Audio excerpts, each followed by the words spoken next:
please tell us how you ended up leaving the United States to move to Belize. So I decided to go on vacation with a friend, and we went to Belize. We chose Belize, and I didn't really know what the space was really all about. We were going to go somewhere else, and it just happened that we went there. And I was like, okay, Belize, this looks beautiful. It's a beautiful Spanish country, and the culture here is great. And seeing the diversity in Belize was beautiful. So when I got there, I was very happily surprised that it was so much different cultures. And there was Garifuna culture, which is very indigenous African culture still. There is the Caribbean vibe and the Caribbean culture there. And then there's also Spanish and Mestizo culture from Mayan there as well too. So it was just beautiful to be in another environment, and that I was already being exposed to Rastafari and meeting different Rastafarians where I had lived in Arizona and met people that were, planting the seeds of Rastafari and enlightened me to certain things. And of course, I listened to Bob Marley when I was younger and was exposed to these things. So when I got to Belize and saw the natural livity, and it kind of took me back to my childhood in a way, where we lived self-sustainably, where we grew our own food and we lived in nature, and tapping back into that was just beautiful. And being in another country that was so beautiful and so natural. I lived on an island for a while where I was exposed to all these amazing plants and all these amazing foods and just different culture, and it was beautiful. And then I moved into what we'd call the bush, basically inland, and that's where I settled more, and that's where I was introduced to, I actually met a sister who is a dear friend and someone I care and love very dearly now. Her name is Mayela, and she's who introduced me to Rastafari more so. Like, I learned about it and I had exposed and seen it, but she and I trotted together in growing within the livity of Rastafari and the principles of Rastafari, and that just expounded my mind in so many ways. And I love the culture and being in that space and the discipline behind it, the natural living, and then the revolutionary mindset behind it. I'd always been very, unique within my thought process and how I looked at things and, how I was functioning. And it just was in such alignment because of my revolutionary mindset to begin with. How long were you there?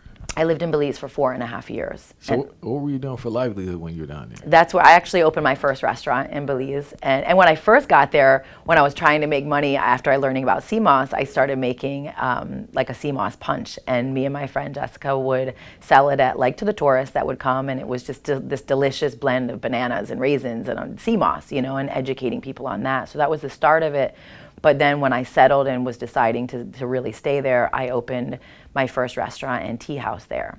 So that was called the Wild Side Cafe. And I had been studying natural herbs there. I studied with a bush doctor there and started to really explore plants as medicine and utilizing them in the restaurant as well. And then Ital food. I was exposed to all the, cultural indigenous foods of Belize and the indigenous people that were cooking, and it was just wonderful. And I've always been a chef, and I always loved cooking. Again, from my childhood, my parents really instilled that in me, that we need to be able to cook for ourselves as well too. And so I owned the restaurant for many years while I was there, and it was wonderful because I implemented the herbs that I was studying as well from the bush doctors, and people would come from all over Central and South America hearing about it because you're dealing with all different stuff, and being able to have a place that you could come resource those things as well.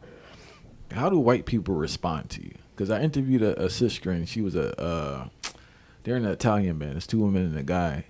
And she was basically saying, like, when she started the Trod, her family basically disowned her, right? And she wasn't shocked by that, but she was shocked by the response of her friends. She thought her friends would be more supportive. So, like, how is it in your daily life when you see people? My friends that I was friends with before, just love me for who I am, thankfully. And I'm, my family and my white friends that, I'm still friends with. And I'm open to being friends with everybody. I love all people, of course. But they love me through no matter what I am, for sure. But now I see and I observe sometimes that people feel like they don't know that to relate to me. They don't know how to relate to me. They don't know what ethnicity I am as well. I think there's a little bit of confusion there with people. So people are, I'm a very loving and hospitable person, so people are definitely receive me well for sure. Some of my extended family kind of like looked at it a little bit, like a little way, like picking on it and joking around about it. But now I definitely see within that they're just love who I've become, because again, it built me as an individual, as a woman, as a stronger woman, as more impactful woman, so they respect that within it. They see the glory in it, and you can see the glory in a trod that someone picks up. You only have room to respect it, How have Black people responded to you with the dreads and wearing the African garments and everything? It's very different. Again, I came into myself and knowing this in another country, in Belize, and melanated people there understand that this trod is for all nations and all people, and one from every nation, one from every family. Like we come in this revolutionary livity, and this mindset is sprinkled amongst everyone. So they're still loving and receive that, and again in the Caribbean, they understand why I represent like this. They understand that I have the covenant of Rastafari with having locks on my head as a representation of setting myself aside from the normal society. They understand what that trod means, what that covenant means to someone in the trod, so it's definitely respected in that manner in the Caribbean, and they understand that we wear, women, Rastafarian women wear full garments, we wear skirts and, clothing, and I see it as the glory of honoring African culture, indigenous African glory, where we all came from, and where we're all where that glory needs to be as well. And Rastafarian women, we dress ourselves and adorn ourselves in royal clothing,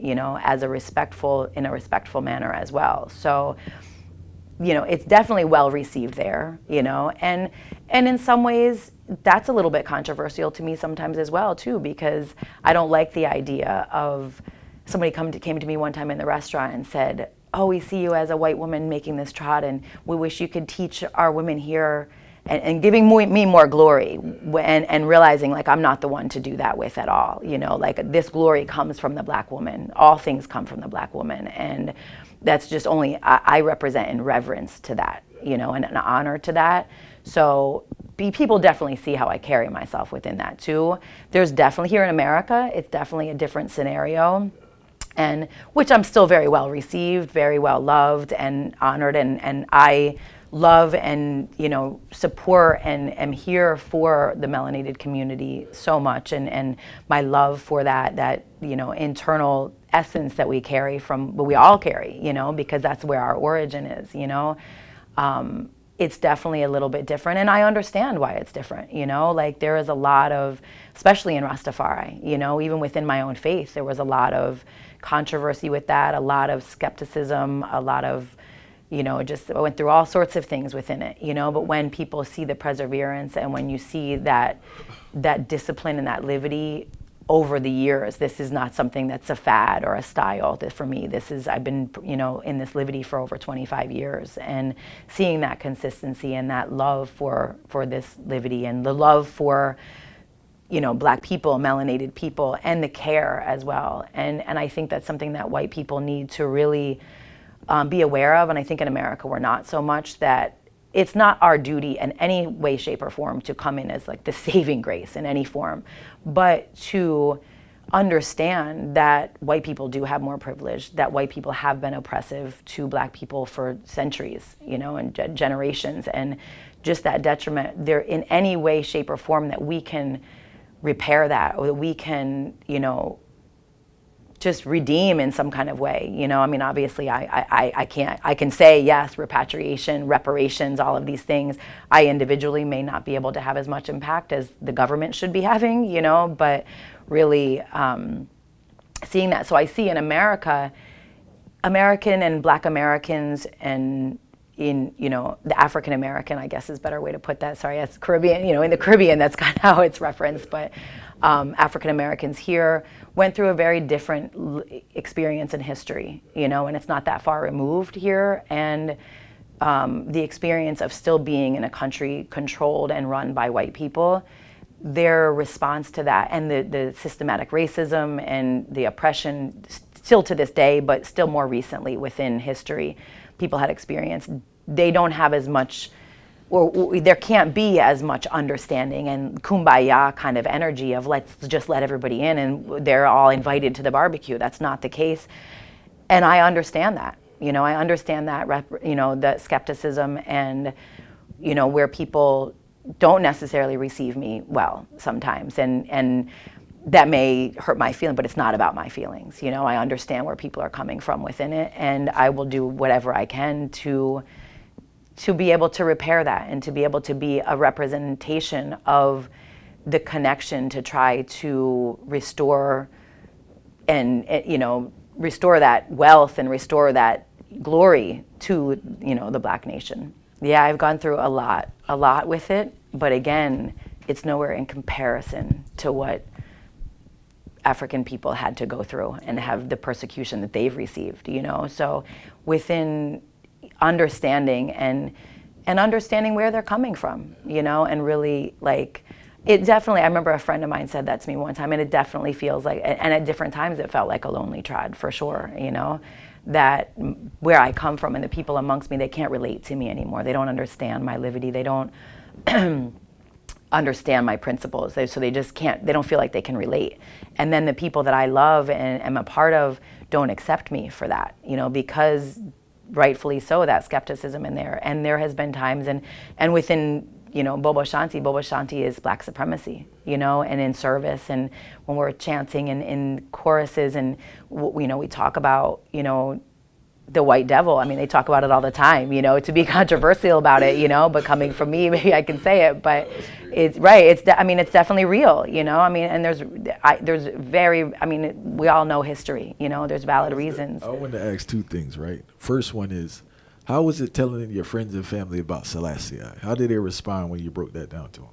Yeah, they just hear, and it's really beautiful. One thing I absolutely loved about it, and my grandfather is very educated and was a history buff. And when I came to my family, and some people were just like, oh, they just dismissed it. They don't, I was living in another country. I wasn't living amongst a lot of people. I was living, out there. So I was more so detached, but, he looked at me, and when he saw an eye trait that I was wearing, and I had Haile Selassie on there, and he said, oh, this man, I know this man to be revered as God, to be revered as, God, but also the King of Kings in Ethiopia, and the great things he did for his nation and for the world. And it was beautiful to see that somebody who I highly respected and who, I would say, how do you feel about this? He already was educated and was already informed and knew who this man was representing to the nations of people, and when you have that history and understanding, it's not just, oh, we pick up this revolutionary trod. There is a livity, and we see a being as a Christ-like being, and we see this man representing in the glory that he represented on earth, How was it with other people though when you broke it? You just said they dismissed it? Yeah, the people, they don't really, question it all that much. They, again, in my immediate family, we were raised to be free and to be who you are and, support one another in whatever that is, So my family, a lot of people now even still question it because people are very deep rooted in their faith, So when you talk to people in other faiths and talk about how we revere this man and what Rastafari is, but the reality is when everybody looks at it, I had a conversation with Brethren the other day. He said, oh, well, that's within all of these faiths. That's the root of it. That's the original man and woman of creation. So when you break it down and you look at that, it's not just, oh, this is a religion that people think. It's more of a natural lifestyle and seeing, the greatness of that. And then if you educate yourself about Haile Selassie and his practices and his teachings and the greatness that he, represented for Ethiopia and the world, you can only do nothing but respect him. And last one I wanted to ask in regards to the Rastafari tribe was, when you had a bingy and they're burning a fire, right? Like Bobo Shanti, as you said, they started to say it. How do you respond? You just sit there? How do you respond when they say certain things, Initially, sometimes it was difficult, to receive that, but I understood that I don't carry that essence of that wicked white devil, that we don't, that of course, I mean, it's fleshical, it's the color of our skin, so I glorify, and I'm not going to say I don't see skin color, because I glorify in the black man and woman, but at the same time, I'm not just that, I am carbon being, and I am, an essence that has gone through,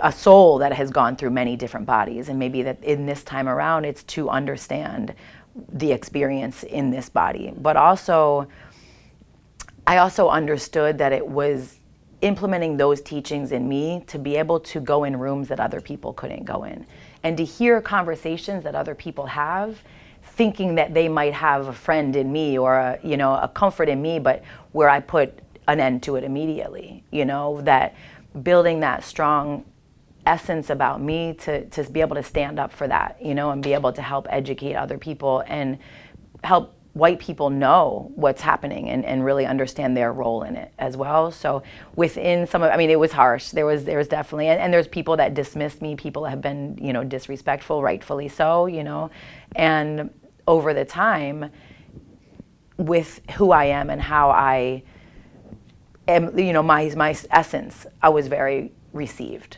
over time for sure. And when new people come in, it's definitely that same skepticism, but having those years of livity and that years of consistency within it, again, it's not just a fad, they definitely see that. And then gaining that respect. I remember there was a priest, and I honor him and respect him so much. And they were very skeptical in the beginning, and they would throw word at me and different things. And now it's so loving and so receptive, because they see this is written in our hearts. This is internally. This is not something that I just picked up and said, oh, I want to do this. This is the essence of who I am. And when people see that it's truly who you are, they really receive it even more. But within me, I just had to, take it and understand I'm not that representation of those people. I mean, we look at, John Brown. John Brown was a white man that, during slavery and during,